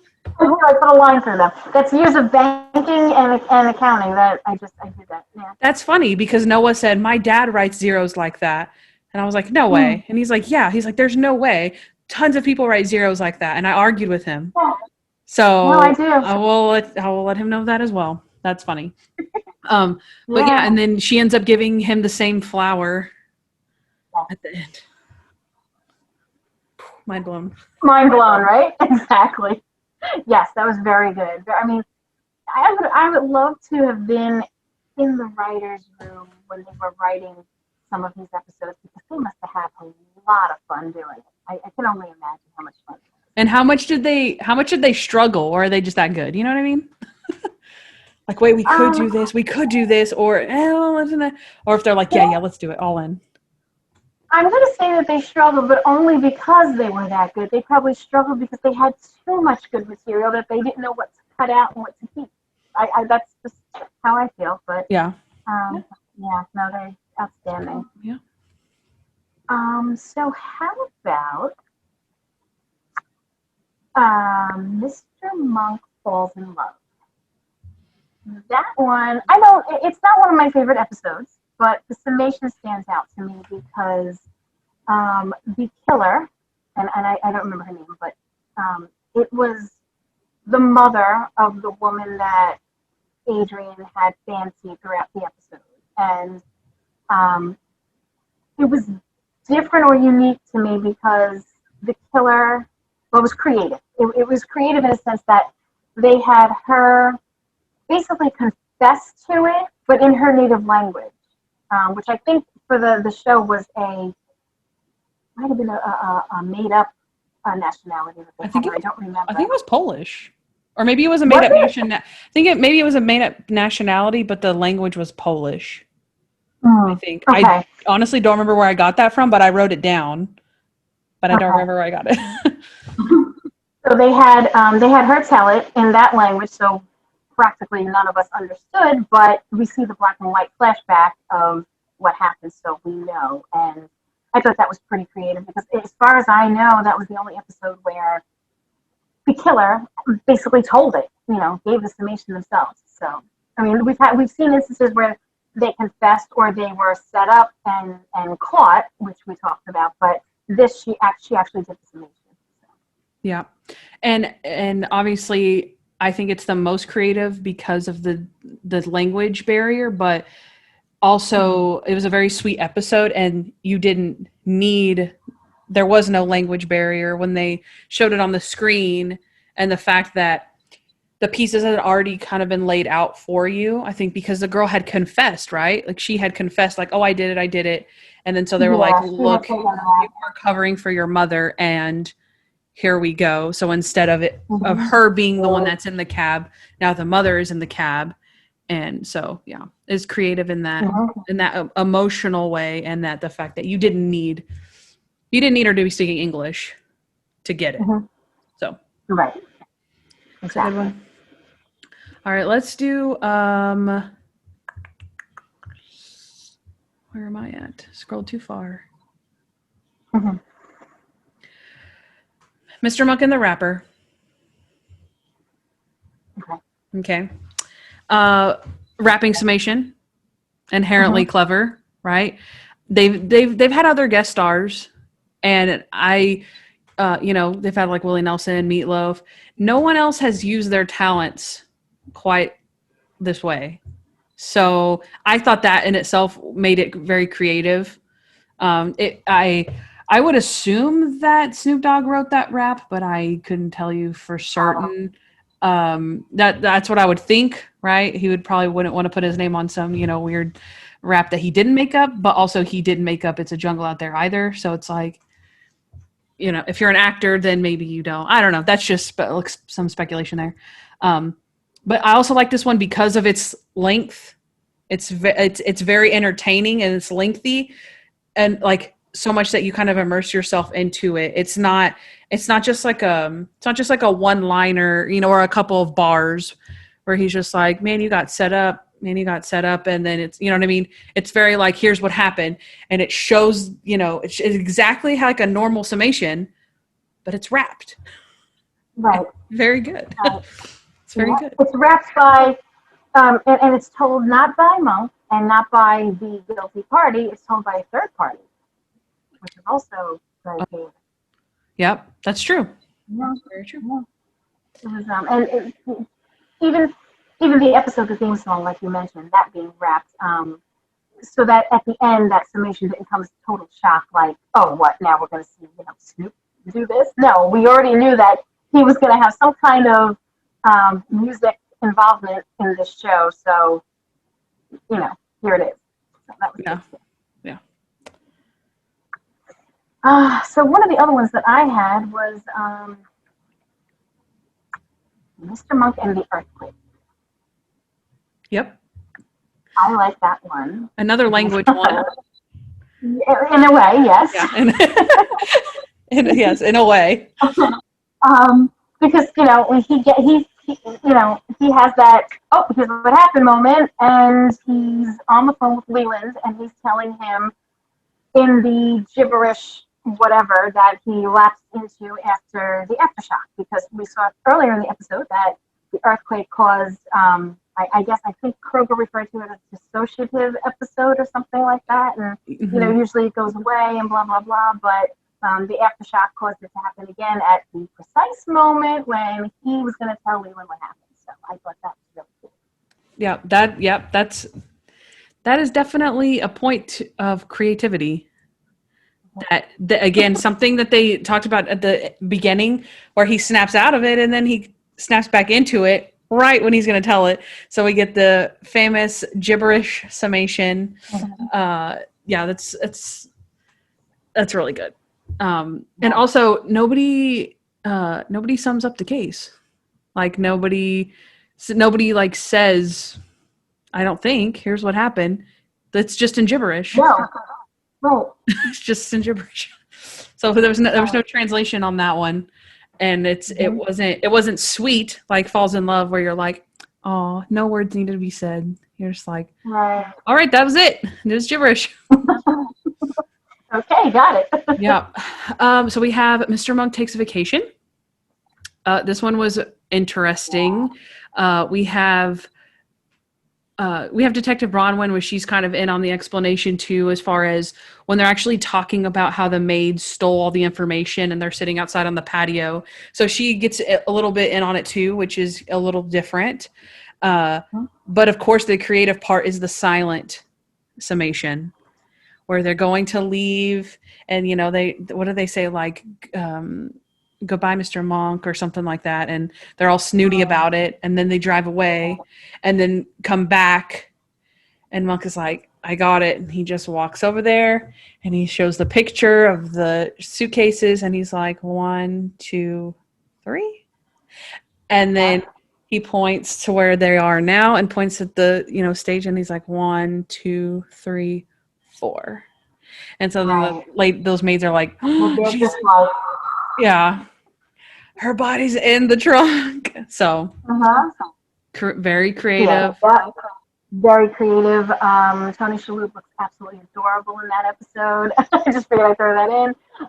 But yeah, the way they did that was like no words needed. Like they had set you up all along with the, they kind of did the summation throughout with what happened, and it was just a matter of proving it. And then when he had to sew it all up at the end and finish his summation, it was without words, and it was just like, it could also be like a gotcha. That could also be like a gotcha. Like, you didn't think, you thought you were going to come out of this, and no, not going to happen. That's what Adrian Monk around. Very true. That's very true on that one. Yeah. Good gotcha. Gotcha, yeah. So another one that I thought was very creative was Mr. Monk and the Kid. I mean, with Tommy doing that with, like a storybook. Come on, you can't get more creative than that. That was really so sweet and so good. Yeah, I would argue, not to spill any beans about anything, but I mean, I would argue that that's one of the most creative summations, I think. I would agree. Yeah, definitely. And there's not much to it. It's just he's telling it, but instead of a black and white flashback, it's a colorized cartoon storybook, and you see how Tommy came into play with it too, and it was just really good. It was sweet. Yeah, and obviously I don't know what was actually in that book because he was holding a book, so obviously the summation was not really inside that book. It had to be green screen, I assume. Yeah, and so it was like, and those drawings were pretty dang accurate that you knew what was going on. Like, drawing Mr. Monk, drawing the girl, what's the big deal? The kid found a pinky, and you're like, oh, kid found a pinky. So, yeah, and of course it was like, this was another one where it was maybe a little where it was creative, more so creative, but also sad. Is at the end, absolutely. Right? He says, "I have this," and Mr. Monk realizes that he has to give up Tommy because he can't take care of himself. Oh my God! How do you not cry every single time? Like if that doesn't get you, then when he actually says goodbye to Tommy, you're like, okay, I can't handle it anymore. If you're crying by then, you're sobbing by the. Exactly. That's exactly right. You're like, I can handle it this time, and you're like, I can't. It's too much. Oh, my kidding. Yes, that's definitely. Let's see. I have Mr. Monk and his favorite show. Yeah. Right. He solved the case. Again, the creative part for me would be that he solved the case while he's knocked out. So he's in a dream, which is creative by itself, but then he's also on the set of a TV show, which is creative also. And then the fact that the child is playing the murderer, like, the child is playing the murderer because she is the murderer in the future is, again, very clever. Yep. And she's a naughty little kid, by the way, so it's so appropriate. The little girl's not a little kid? She's a snotty little kid. I just want to smack her. Oh, snotty. I thought you said she's not a little kid. I was like, wasn't? No. That actress was 25. No, I just want to smack her. So. Yeah. Yeah, that one had funny parts too. There was like, I like the little girl. She's like, that's crazy talk. And of course, yeah. But yeah, that's crazy talk. And he's like, you killed him, you set him up. And I just love it. Yeah, it's pretty funny. Yeah. Oh, he also says this whole family is wacko. And the Silver Globe Award, which there is no such thing. So that's the Golden Globe Award. Does Tony have one of those? He's got one, yes. Okay. Yes, he has one Golden Globe, 4 SAG Awards, 4 Emmys. The list goes on and on. A Tony. Yeah, it goes on and on. Tony for Tony. 6 SAG Awards if you count the ensemble ones that he won for the cast of Maisel, but that's for another podcast. That's for another episode. Do you have any more creative? I think I have one more. So Mr. Monk and the Game Show. Okay. Yep. It's cool because he kind of figures out. Sorry, I'm losing my earpiece.